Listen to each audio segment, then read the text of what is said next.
আওয়ামী লীগের আগামী 100 বছরও যদি জেল খাটে তাদের বিচার নিষ্পত্তি হবে না, হবে না, হবে না। একজন আব্বাইকে আপনারা পিটিয়ে পিটিয়ে হত্যা করেছেন। আজকে লক্ষ লক্ষ ভোট বাংলাদেশের প্রতিটি প্রান্তরে জেগে উঠেছে। 250টিরও বেশি ডিজাইন অপশন নিয়ে ওয়ালটন স্মার্ট ফ্রিজ, বোঝে আপনার প্রয়োজন।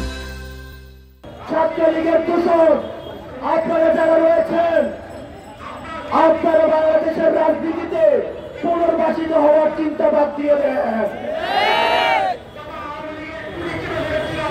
আমি দেশের সুশীল সমাজের কাছে দৃষ্টি আকর্ষণ করছি, আপনারা আপনাদের জায়গা থেকে আওয়াজ তুলুন। যারা গণতন্ত্রকে হত্যা করেছে, বিএনপির উপর নির্যাতন করেছে, শিবিরকে রক্ষাতে বলে সবসময় নির্যাতন করেছে, যারা বিরোধী রক্ষে ধর্মকে দমন করেছে, যারা গত 3টা ইলেকশনকে প্রশ্নবিদ্ধ করেছে, এইসব সংসদ সদস্যকে কেন রাষ্ট্রদ্রোহী মামলায় চালানো হবে না? তাদের সম্পদ কেন বাজেয়াপ্ত করা হবে না?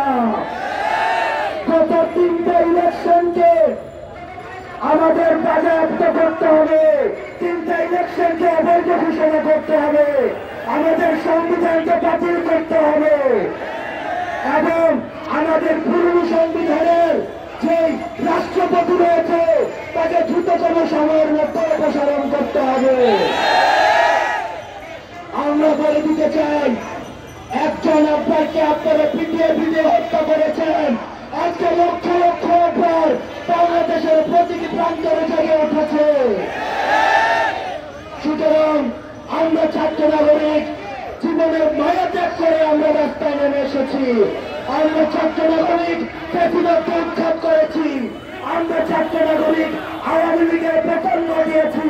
সুতরাং আওয়ামী লীগের ভবিষ্যৎ, ছাত্রলীগের ভবিষ্যৎ কি হবে সেটির সিদ্ধান্ত ছাত্র নাগরিক নেবে। বিভিন্ন রাজনৈতিক দলকে বলতে শোনা যায় তারা নাকি আওয়ামী লীগকে ক্ষমা করে দিয়েছে। আওয়ামী লীগ যে ধরনের অপরাধ করেছে, মানুষের গলা চেপে ধরেছে, আমরা দেখেছি আয়না ঘরে প্রতিষ্ঠিত করেছে। আওয়ামী লীগের আগামী 100 বছরও যদি জেল খাটে তাদের বিচার নিষ্পত্তি হবে না, হবে না।